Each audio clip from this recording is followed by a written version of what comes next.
My name's Orv, W6BI. I'm the AREDN project manager. In this video, I'm going to show how to do a first AREDN install on Mikrotik hardware. I know a lot of people struggle with the Windows procedure. I have good luck with the Linux procedure, and that's what I'm going to demonstrate here. It's in the documentation, but sometimes seeing it on the screen helps. There are a few steps you have to take to make sure your Linux system is ready to do this installation. The first one is to install a program called DNSMask. Most systems don't have it installed, but in order to check to see if your system already has it, you can just do a which DNSMask, and you can see it isn't. So if your system's hooked up to the internet, you can do a sudo, which gives you root privileges, apt install DNSMask. And you have to type it right. It's asking me if I really mean it. The capital Y is the default, so I'll just hit enter.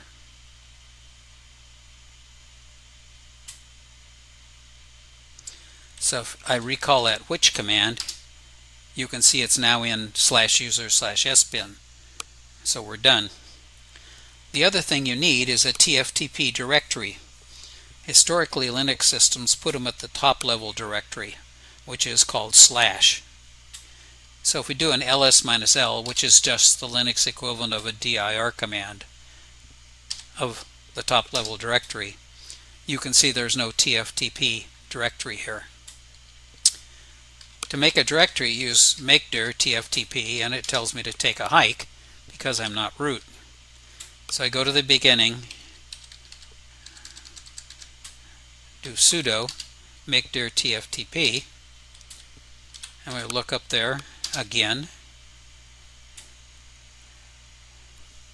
Let's do it like this. And you can see that TFTP is there. But it's not quite right yet. You can see it's owned by root, and you need it to be owned by the user. In my case, it's obeach.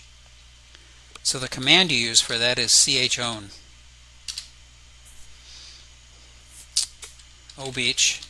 And in every Linux system, as well as every user having a home directory with their user ID, they have a group with the same user ID. And ideally, you want them both to be the same in the file ownership, the permissions.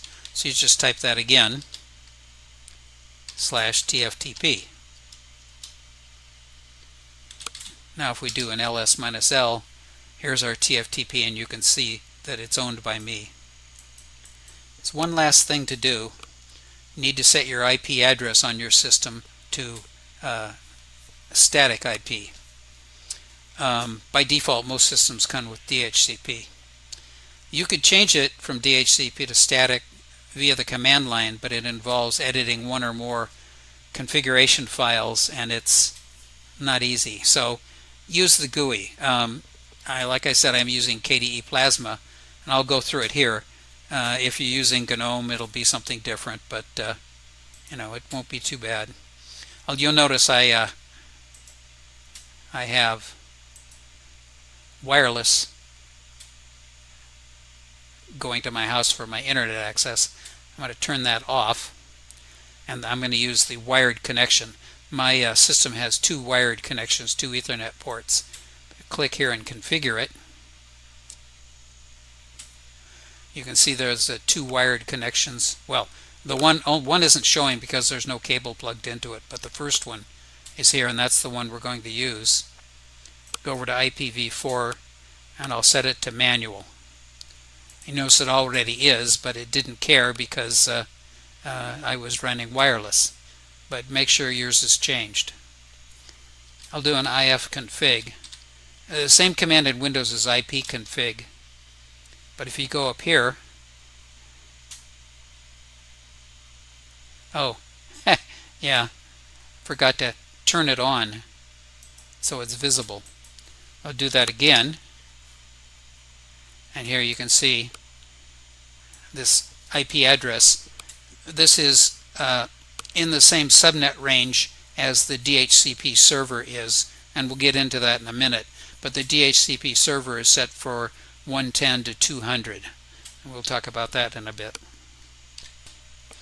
So you probably know that in order to do a fresh install, a new install on a Mikrotik device, there's 2 files you need to download for the installation. I've already downloaded them on your Linux system. They will wind up in your own downloads. There's the initram fs-kernel.bin, which used to be called rb.elf, but it's the same thing. That's the one you load into RAM. And there's the squash fs sysupgrade. This is the one you load as the second step. So we have to put this file here in TFTP. So I'm going to do a copy of that file, and that's a long name. I'm going to put it in /TFTP, but I'm going to rename it rb.elf. With both the copy and the move command in Linux, you can just copy the file over, or you can move it and rename it. In this case, I've renamed it rb.elf. Let's verify that that moved over there. Take a look at the TFTP directory, and you can see it's there. The next thing you need to do is switch to root. If you're running on a system that doesn't by default have a root password, you can get around it by going sudo su- and notice your root. It may ask you for your password. I'm going to go to cd home obeach downloads. I suppose you could do that with sudo commands, but it's just easier this way. So here's the command I'm going to run. There's the DNS mask that we installed earlier. So it says DNS mask. This is the interface it's going to listen on, the first Ethernet interface. As me, log it as a DHCP log. The protocol is going to be bootp dynamic. And then it gives a DHCP range, like I said, 192.168.1.110 to 192.168.1.200. Some DNS mask switches, I don't know what they do. You can look in the help file. And the DHCP file that it's going to send is rb.elf, and it's located in TFTP. Now, if I hit enter, it's just going to sit there. It's waiting for a request to come from the HAP. In this case, it's a HAP AC2. What I'm going to do is I'm going to hold in the reset button firmly and plug in the power and see what happens.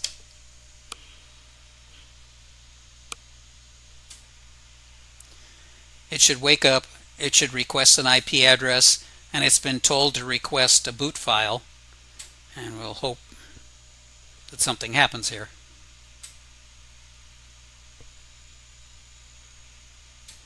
Okay, it's woken up. It's got an IP address. And there you can see it sent the rb.elf file to 192.168.1.189. You can let go of the reset here, and while it's installing it, you can swing the Ethernet cable that's in port 1 to port 2. You have to do that with all of the HAPs, but all the other Mikrotik devices it isn't necessary because they only have one port. And you can Control-C out of this command and wait for it to install. On the back of the HAP you can see the /USR light flashing as it's busy. What you do is you wait for it to respond to 192.168.1.1. And we'll give it a second. And there we go. So at this point,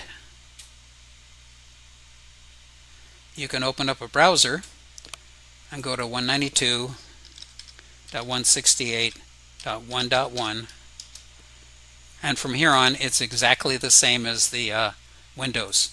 You find the file, it's in downloads, and we want the sysupgrade file.